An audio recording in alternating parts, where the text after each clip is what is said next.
Okay, so very good afternoon again to you. If you remember, last week we did some discussion about the accounting information of the British Petroleum, and we discussed it how the company, how these different terms, these different phrases we use. And you can start with this idea. I can have a quick recap that, for example, the first from here to here, there's a small blue line drawn here. It shows that what are the different types of earnings the company. So where the money comes from, the money comes inside the company. And then start your expenditures. The company buys the purchases. The purchases mean all the things which are required for the company to operate functional, the raw material, the inputs, and everything, basically. The production and manufacturing expenses. This is a production company. They manufacture things. They not only sell the oil, but they also sell some oil-based products which are in the boxes, in the containers. Yeah. So that is why the production and manufacturing cost they also have. Depreciation, depletion, and amortization. These are the three new words probably you may not be aware of. Depreciation. Depreciation is that when you are using an asset, with the passage of time, the market value of that asset keeps on decreasing. Like, for example, you buy a brand new car and then you buy a second-hand car. Even though the model is same, everything is same, the price difference will be there. Okay, so even if you buy a brand new car and after 1 year you want to sell it, I hope you will not get the same price. Okay, there'll be some loss in the value because it is assumed that you have used the car. There has been some normal wear and tear, the usage. Okay, therefore this will not have exactly the market price. So this fall in the value will be called depreciation. BP also have a huge haulage system. Haulage means that they have the transportation system. They have the oil rigs, they have the plant, they have the machinery, which get depreciated over time. Obviously, when you use some drilling machine and you want to sell it after a year to Total or Chevron, they will not pay you the market price. Okay, that is called depreciation. The opposite is appreciation. It could happen that you buy something last year, but this year, the value, instead of going down, has gone up. The most prominent example which comes to my mind is the real estate. It quite often happens that you buy a piece of land a few years ago, and then over time, the price is increasing. So that is not depreciation, that is appreciation. Strange. You have a piece of land, and then you make a superstructure, a building. Now, building's value can go down because of normal wear and tear, but the land's value can go up. So in a building like Yonk, you can see appreciation and depreciation at the same time. The value of the freehold land, that is a plot itself, is appreciating. On the other hand, the value of the walls and everything, this superstructure, is depreciating. So you can have a mix and match of appreciation and depreciation at the same time. Okay. Depletion. Depletion is not valid for every company. Depletion is only valid for the oil company. Because what happens is that when you draw some oil, let's say you have drawn from North Sea in Scotland, you have taken out 35 million barrels of oil. All right, look at the nature of the oil. Oil is liquid, yeah? When you're shifting or moving, some oil can evaporate. Some oil can spill. There can be spillage of oil as well. Do you get my point? It will not happen if you are selling furniture. no table would disappear. It won't happen that you sent in a truck 40 chairs and one chair has evaporated. But in case of oil, it may happen that there is some spillage of oil or there is some evaporation. This word, where some product disappears because of some uncontrolled factors, is called depletion. It will not happen if you choose Microsoft, right? So seeing the nature of the company, there can be some special characteristics attached. And one of them is depletion, okay? The third, so why it's an expense? Because it is causing a loss. The value is going down, yeah? The third thing you can see here is amortization. Amortization.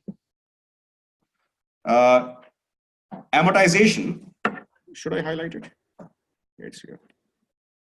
Amortization is actually same as depreciation, but the only difference is that amortization is for intangible assets.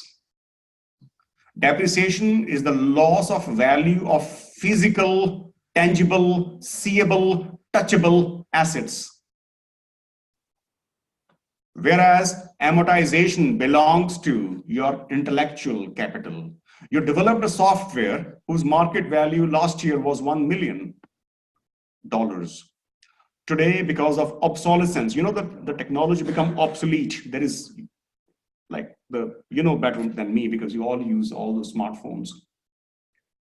Because of the software obsolescence, how to say it, why I'm using this tough word, because the technology become obsolete, out of fashion. So because of that, there may be fall in the value of your intellectual capital, for example, software. This is called amortization. If there is a loss in the value of a chair or a table due to the usage over time, it's called depreciation. But if there's a loss in the value of some intellectual capital like software, brand name, brand equity, copyright, license, if this happens, this is not called depreciation. This is called amortization because it happens on the intangible, non-physical assets. Haven't you seen or haven't you heard that according to the World Health Organization rulings, if some pharmaceutical company develops a drug, some medicine, yeah, then that drug or the medicine will go off license after 15, 20 years. So you invest millions of dollars to develop the drug. So you have the copyrights. You have those, what do you call them as your patent. Eventually, after 15 years, 20 years, the value of the patent is zero because anybody can copy it legally. Now, what does it mean? It means the value of the patent, which could be many, many millions, is now zero. Why did this value goes down? Thanks to amortization. Okay, so if there is a reduction in the value of a physical asset, we call it depreciation. But if there's a loss or fall in the value of some non-physical or intangible or intellectual capital or asset, we use the phrase amortization. Okay. And then some loss in the value, this is something attached. Exploration expenses, the company makes some oil exploration, they require some special expenses. I will not go into their nature, but these are the expenses. Then there are distribution and administration expenses. Distribution and administration expenses. They have administrators, they have the staff who looks after, imagine the oil rig, not everybody would be taking oil out of the sea, but there would be many supervisors, there will be some clerks, there will be some accountants, there would be controllers, there will be some floor managers and so on and so forth. And then when you're distributing the oil, that's also an expense.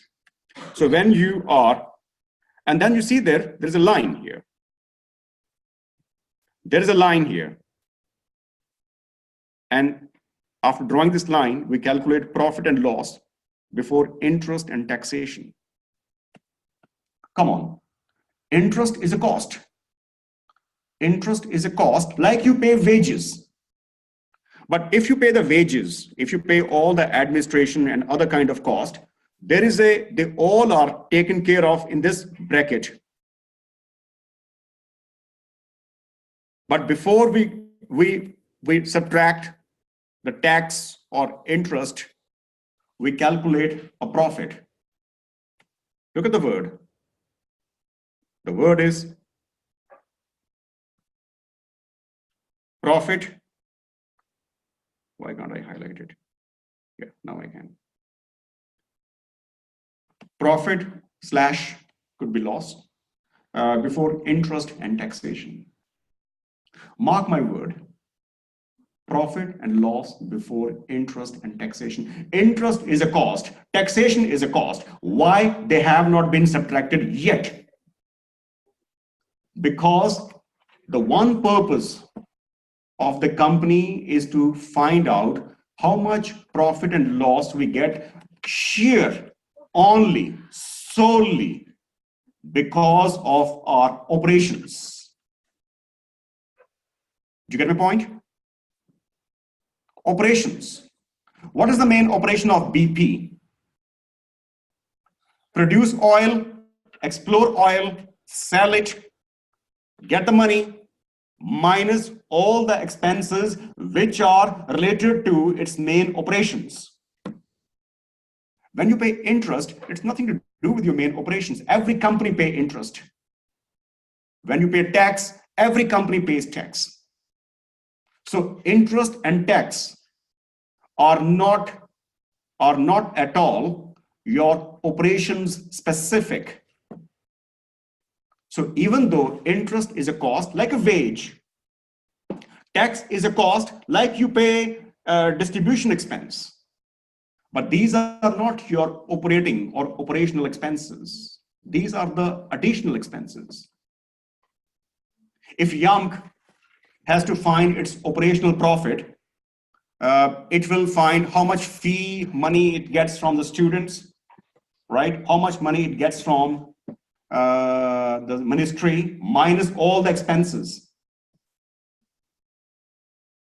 Okay, but expenses on the students, on the building, on the infrastructure, so that all the expenses which Yamk will incur to make sure that Yamk is operating its main job, teaching, research, corporate consultancy. So all the expenses would be subtracted, but Yamk would never subtract interest and tax yet. Because whether you are Yamk or you are Nordea, you all pay interest and tax. So Yamk would be interested, how much profit, by the way, we get just because of our operations, only operations. So you are interested in finding out your profits, not the final profit, but the profit which is only because of your operations. Okay, this is called profit or loss before interest and taxation. So mark my words, profit and loss before interest, before taxation. So you are not considering taxation and interest yet. So that profit which you don't subtract, which you calculate before you adjust interest and taxation is called operating profit. Operating profit. Operating profits mean which profit which you get because of your main operations, your core businesses. All right. So add to your vocabulary profit or loss. It could be loss also, right? Profit is not taken for granted. Profit and loss or loss before interest and taxation is called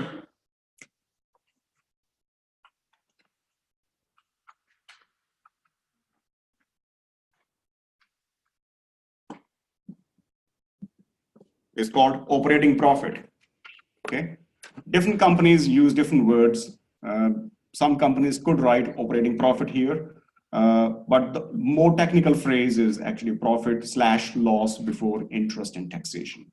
Okay, so if somebody asks you, hey guys, how much is the operating profit of British Petroleum in 2017, then this is the $9,474 million is the operating profit, which comes because of the company's operations.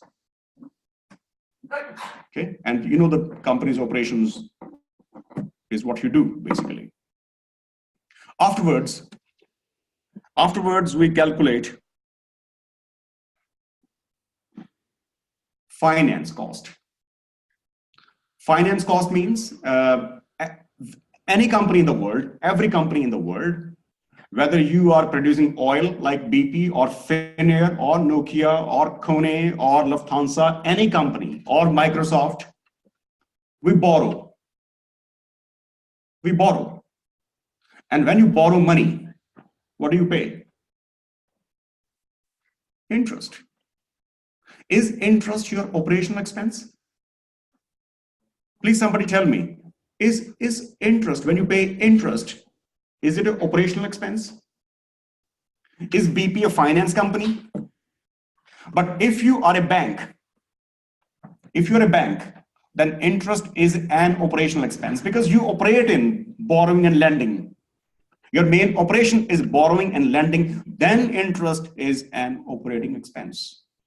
But when you are an oil company, then your main job is not borrowing and lending. These are just supplementary tasks.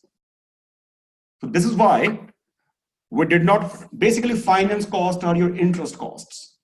Okay, this is why this finance cost was not deducted here, but here. Because finance cost is not your operational cost. That's why. So you can see here, yeah. Something else also, it could be some installment. So overall, after you deduct these finance cost, your profit is this much. So this was your operating profit, and this is your profit before taxation. Sorry, this is your profit before, profit before taxation, but after interest. This is the profit before tax, but after you paid interest. This profit,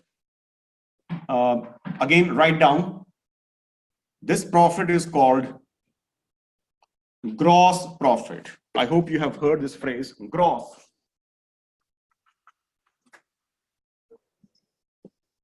Gross profit. So first you have revenue, all the revenues minus all the expenditures, expenses which are concerned with your operations. Minus, you get the operating profit. From the operating profit, you subtract the interest or the finance cost.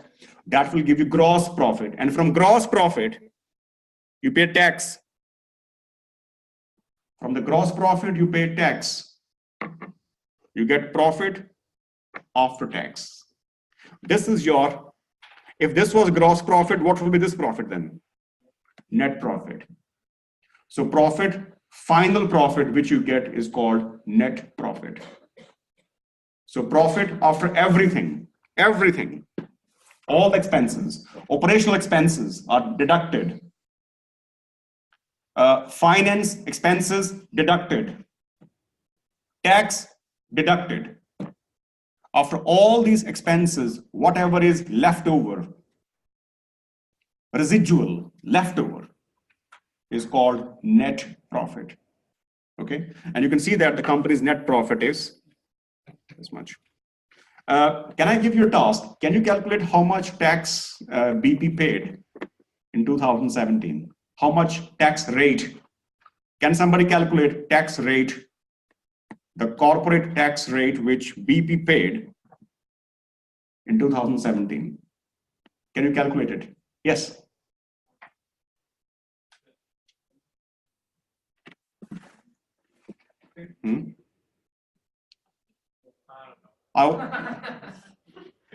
Well, that's very easy answer. 51. Huh? 51%. Sorry? 51. How did you find it? I divided the taxation by profit loss for. Wonderful. So did you divide 3712 Yeah.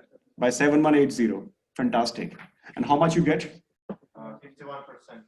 51%. 51% tax. Yes. But shouldn't the rate be like the number, the 51% shouldn't be done to the total revenue?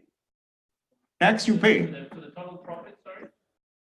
Well, this is their, Not necessarily, that's why I said I don't know, because I wasn't sure if it was the 9,000 or the 7,000. no. This is on this profit. This is your leftover so far, but you still haven't paid to the tax man. So out of this money you pay tax. So this is your profit after all expenses, and this is the tax which you still have to pay. So therefore, this percentage will be calculated on this, and which is 51%. Yeah. Finance costs are not taxed. Finance costs are already subtracted here. Yeah, but they're not obligated by tax. Yeah, that's the point. I know what you raised a very important point.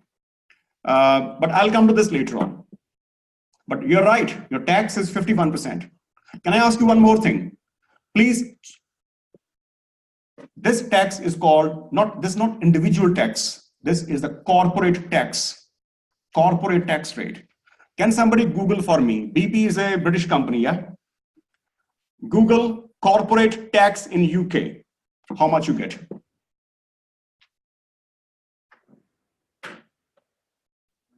And we just discovered that BP is paying 51% tax.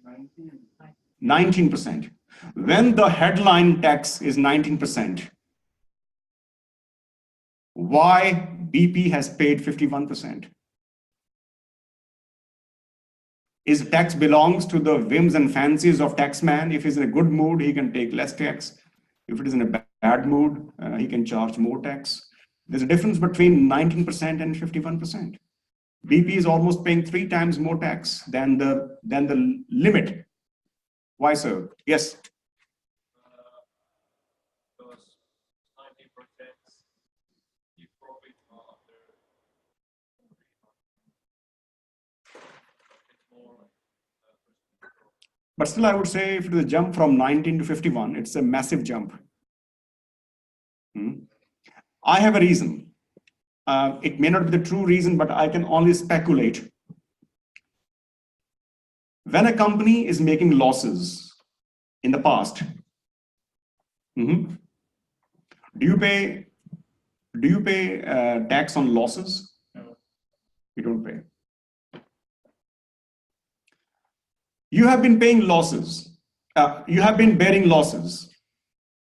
And then after this bad time of this series of losses, you start earning profits. The good time returns. Now, if taxman comes to your throat and asks you, hey, you have been having losses, you never pay tax, now you have the profit, give us tax, and you give the tax, you'll be again in losses.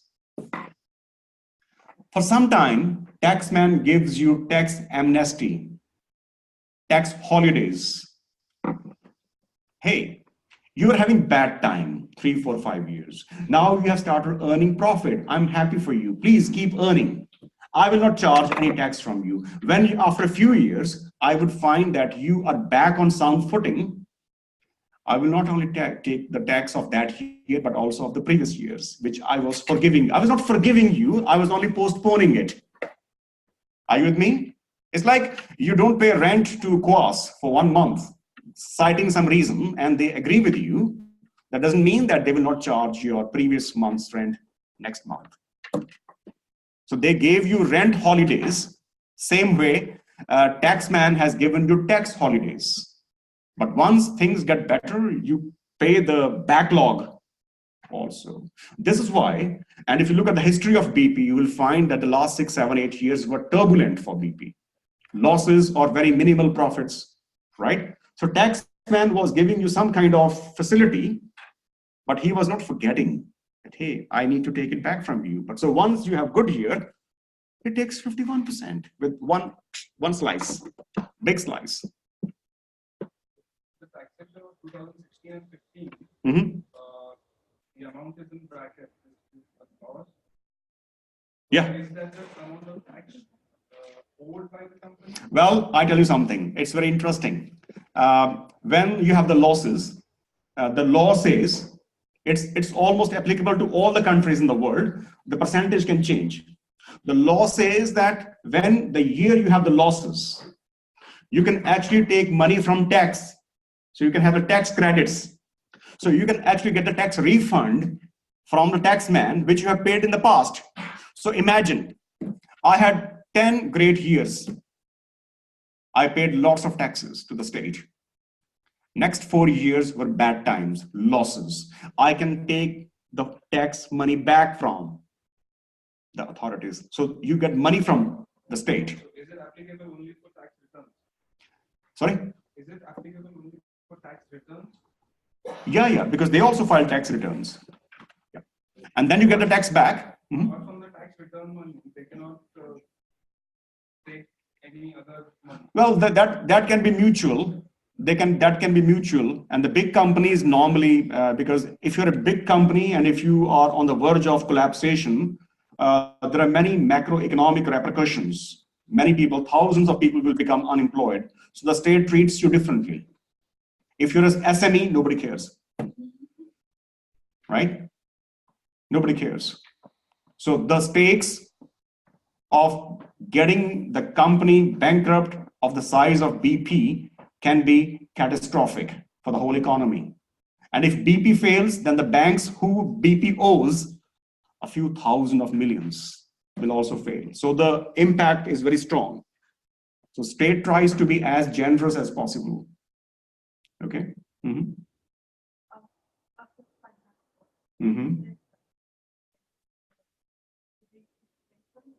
Yeah, that is also, for example, BP on that year has paid some extra amount of its pension.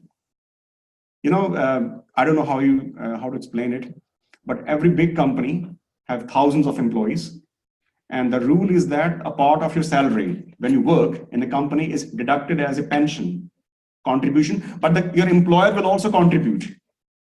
Okay, so this is the BP's contribution to the pension fund for on behalf of its employees.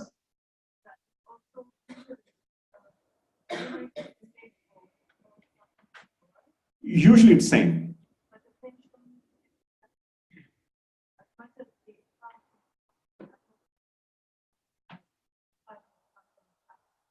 No. It could be possible. The money which come from your salary check deducted belongs to you. But the money which the company is contributing is a company's expense, not its assets. That's why it's expense. Which expense? It's a finance expense because the BP owes this pension for its thousands of employees to a pension fund. So when it gives, it's discharge, its liability. It's an obligation because if BP doesn't pay it, it can be under trouble. It can be in trouble by the pension. Where is the employee's money? Okay. So the idea is that you get the net profit then. The net profit is the final profit, which is at your disposal. Okay. And I think we discussed last time, this money belongs to the shareholders. I'm not saying that the shareholders take away all the money, but this money belongs to the shareholders. And we discussed last week, if you remember, that there are two kinds of shareholders in a company. Remember? One are the ordinary shareholders, which are like BP shareholders, and second is non-controlling shareholders. The ordinary shareholders, they have the voting rights. They can vote for a decision. Every year, as a shareholder of a company, you will be getting an invitation that, hey, can you attend the meeting? Of course, you can't attend all the meetings, but nowadays there is a possibility of electronic voting. If you're a shareholder of a company, you have your user ID and password, and then you can cast your vote electronically. It means that being the owner of the company, you have the right to vote in favor or against whatever you think necessary. But then there's another kind of shareholders who have no voting rights, right? But they are given some compensation that they would be given profit first before the other shareholders. Some kind of arrangement you make. They are called preferred shareholders, or we call them non-controlling share. The preference is that out of profit, they will get the share first, then them. So out of the profit, out of 3, 4, 6, 8,000 million dollars, whatever, these people would be the first in the queue to get the profit. But then the cost is that they will not have the voting rights. Okay, but these people, they will be standing after the another category in the queue, but they have the voting rights. Now imagine this is 79. This is not 3, 4, 6, 8. This is 79. And the profit which is due to the non-controlling shareholder is also 79. So then these people get all the 79 and nothing is left for these ordinary shareholders. So it could be possible that being an ordinary shareholder, being a normal equity holder, you don't get anything because people who are standing before you in the queue take away all the share. And who are the people standing in front of you? Non-controlling shareholders. Those who don't have the voting rights, but in turn, they have an extra advantage that they would be the first claimant of profits. Does it make sense? So who is first in the queue when the company start giving money to its investors? Huh? Non-controlling. Is anybody standing before non-controlling? I'm using the word investors. Investors include debt holders and shareholders. Remember the last week example? Half of you give me loan and half of you invest. Huh? Yes, the finance cost. Look at that. Can you see finance cost here? Finance cost is basically interest cost. Who do you pay interest? To your debt holders, to your lenders. Yeah, it means that the company, when it wants to give back to its investors, the first in the queue are who? Debt holders. And then comes who? The non-controlling shareholders. And then comes the ordinary shareholders. But guess what? State is also there somewhere, isn't it? State is also taking money from you. So basically it's like a debt holders, then comes the government, maybe state so much of tax from you that nothing is left for anybody else. Look at the queue. There's a queue. The queue starts from here. The money goes to debt holders, the money goes to the state, the money goes to non-controlling shareholders, and the money goes to the poor, common, ordinary, even though millionaire shareholders. All right. So this order of distribution is very, very essential to understand. 2015, shareholders is a negative value. Well, they have losses then. They have loss. So what does that mean? Huh? What does it mean? It means that the shareholders have an account in the company's books. So from there, 115 is deducted. So it's a loss in the value of shareholders. There's a fall in the capital. So that shows that there is a fall in the capital. So from 172. No, I'm talking about the 2015, 6,400. Oh, yes. It means that there was a loss. Look at interesting situation. In 2016, look at the last column, the first column here. The company had a loss. Company still gave some favorable deal to its non-controlling shareholders.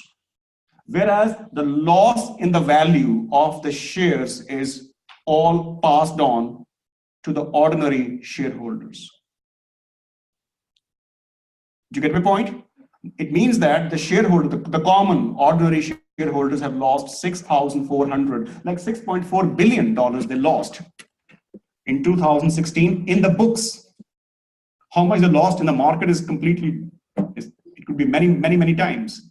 But in the books, they have lost $6.4 billion. But despite, look, this 6400 was calculated first before you gave 82 million to the non-controlling shareholders, but you still make them happy because you have some commitment with them. Hey, even though there's a loss, but we'll give you something to make you pacified. You know what? If you remember, last year I compared a country with a company. A company could be as big as a republic. Remember, there is CEO and president, and then there's a country's president and prime minister. And you have the parliament, you have the board of directors, you have the ministers, you have the executive directors, you have the upper house, you have the non-executive directors, and so on and so forth. But the one difference between the country and the company is that the country's democracies is a one man, one vote, right? And moreover, the quality of vote is same. If you can be a Harvard educated or you can be a completely illiterate, the value of the vote is same, okay? But in the companies, more shares you have, more votes you have. And plus, you have seen it, that these people have no votes. They have no votes, but you keep some money to keep their mouth shut. This is like a bribery, isn't it? But then people are the ordinary shareholders. They're not so ordinary, believe me. They can be very big, rich. So there is at the end of the day, when it comes to voting or non-voting, and how many votes you can cast, then the company is not same as the country. In country, one person, one vote. Can you vote many times unless you do some illegal way to cast it?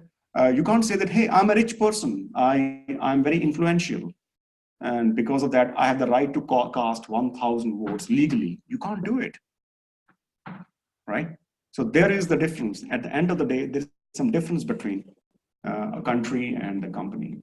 But last year in economics, when we studied this topic, the structure and the organization of a company, we compared republic and a corporate. And I think I showed you some data also of the top world's 100 largest entities.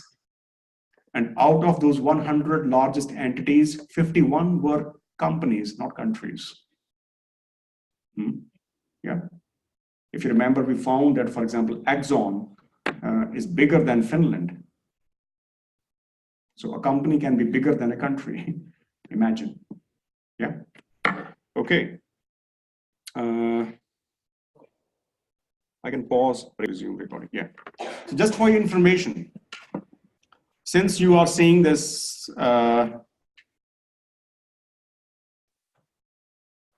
daily stock price movement of British Petroleum, I would like to share with you that there are two types of investors or the shareholders.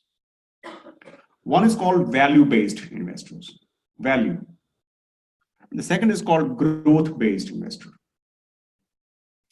The value-based investors, their mantra is that they buy the cheap stock. They're always like a hawk. They are moving, they are hovering over the stock market, and they find that which are the good companies, not bad. They don't want to buy junk, first of all. Let's be clear. Which are the good companies, but their stock price is low. So they're shopping, they're doing window shopping wherever they find something cheaper. So they are in Keskusta, they are going to H&M, they're going to all these kind of shops, okay? And they're doing window shopping, and they find, hey, this jacket is worth 50 euros, but it's selling for 10 euros. Guess what they do? They buy it.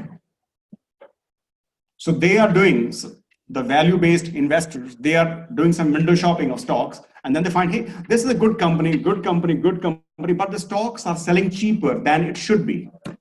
Because they have a mental price here. They have a price in the head. This is minimum this company deserves 30 euros, selling for 10 euros. But the company is not bad. Let's buy it. Buy it, wait it till the price goes up, sell it, make money, and do the same round. This is a strategy of the value-based investors. Buy cheaper, sell expensive. Does it make sense? Then the second animal is called growth-based investors. They think completely opposite. They say their mantra is buy expensive, buy when expensive, sell when it is even more expensive. Do you get my point? So they are the shoppers who are in some store and they are buying, they're looking at where are the most expensive jackets. Before they become even more expensive, buy it. So they are doing the same way. For them, any price jump is a sign that, hey, this price increase is going to be stay for a long time. So let's buy it now before it becomes even more expensive. And if you buy it now, and if it becomes even more expensive, then sell it, make money. See the example. A company's stock price should be 50. Should be 50. The value-based, the actual price is situation 120. The value-based would buy it, assuming that after some time the price will go up and sell it. The value-based, the growth-based investor will never buy it because he will think that, hey, the price should be 50, it is 20, it will fall even further. But if he thinks the price should be 50, but price is 70, he will buy it because he would consider that, hey, before it becomes 90, let's buy it and sell when it's actually 90. So there's a psychological opposition between the value-based investors and the growth-based investors. It depends who you are. Make sense? Okay. I give you a short break now.